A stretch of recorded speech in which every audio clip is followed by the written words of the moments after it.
આજના જમાનામાં ડૉક્ટર સાચો છે કે ફર્ઝી એ કેવી રીતે ઓળખવું? નમસ્કાર, હું ક્લેરા ક્રિશન અને આપ જોઈ રહ્યા છો ભારત ન્યૂઝ.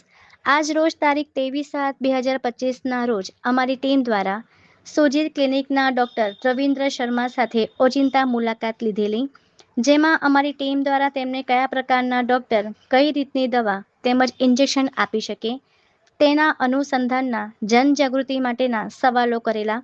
આવો સાંભળીએ કે સુજીત ક્લિનિકના ડૉક્ટર રવિન્દ્ર શર્માનું શું કહેવાનું થાય છે. ભારત ન્યૂઝનો સવાલ છે કે શું દરેક ડૉક્ટર એટલે કે હોમિયોપેથિક, આયુર્વેદિક, BMSના ડૉક્ટર પોતાની ડિગ્રી પ્રમાણે જ લોકોની સારવાર કરી રહ્યા છે? શું હોમિયોપેથિક, આયુર્વેદિક, BMS જો એલોપેથિક દવા આપે તો તે કેટલા અંશે યોગ્ય છે? હોમિયોપેથિક, આયુર્વેદિક અને BEMS જેવા ડૉક્ટરને એલોપેથિક દવા અને ઇન્જેક્શન આપવાનો અધિકાર છે? જય હિન્દ, જય ભારત.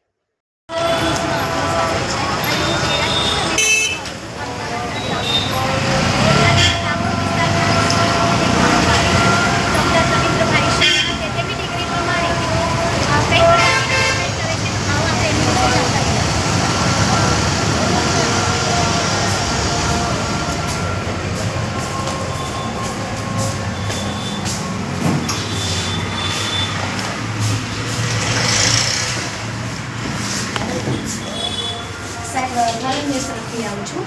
અને શું નામ છે સાહેબ તમારું? રવિન્દ્ર શર્મા. ઓકે, તમારી કઈ ડિગ્રી છે તમારી પાસે? Electro homeopathy. અને તમે ડિગ્રી પ્રમાણે તમે કઈ પ્રકારની ટ્રીટમેન્ટ તમે કરો છો? હું ઇલેક્ટ્રો હોમિયોપેથિકમાં કોઈ પણ ટ્રીટમેન્ટ કહી શકું છું. ઇલેક્ટ્રો હોમિયોપેથિક મેડિસિન જ આપવાની હોય છે. એ લિક્વિડમાં આવે છે, ઇન્જેક્શન આપવાનું હોય છે. જે ઇલેક્ટ્રો હોમિયોપેથિક હોય છે ડ્રીપે આપવું છે, ઇલેક્ટ્રો હોમિયોપેથિક હોય છે કે સોબિલ્સમાં આપવાની હોય છે. એલોપેથિક કોઈ પણ પ્રકારની ટ્રીટમેન્ટ નથી કરવામાં આવતી. તો તમે ઇન્જેક્શન અને વોટર તમે ચડાવી શકો છો? હા, ઇલેક્ટ્રો હોમિયોપેથિકનું હશે તો ચડાવી શકીએ છીએ, એલોપેથિક નથી ચડાવી શકતા.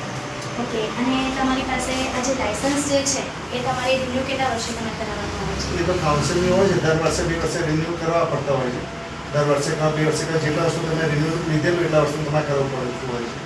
અને આ ગવર્મેન્ટનું થ્રુ નથી હોતું, જ્યાંથી કર્યું એ બોર્ડ, કોલેજ કે બધા કરાવતા હોય છે. ઓકે, અને બાયોવેસ્ટના લાયસન્સની તમારે જરૂર પડે છે કે ઇલેક્ટ્રોમાં જરૂર પડે છે કે પેલા? ઇલેક્ટ્રો હોમિયોપેથિકની અંદર અગર પ્યોર ઇલેક્ટ્રો હોમિયોપેથિક કરતો હોય છે, ઇન્જેક્શન કે ડ્રીપનો ઉપયોગ ના કરતો હોય તો એમના બાયોવેસ્ટના લાયસન્સની કોઈ જરૂર નથી હોતી. પણ જે લોકો ઇન્જેક્શન, ડ્રીપ અને ડ્રેસિંગ કરતા એમના બાયોવેસ્ટના લાયસન્સની જરૂર પડતી હોય છે.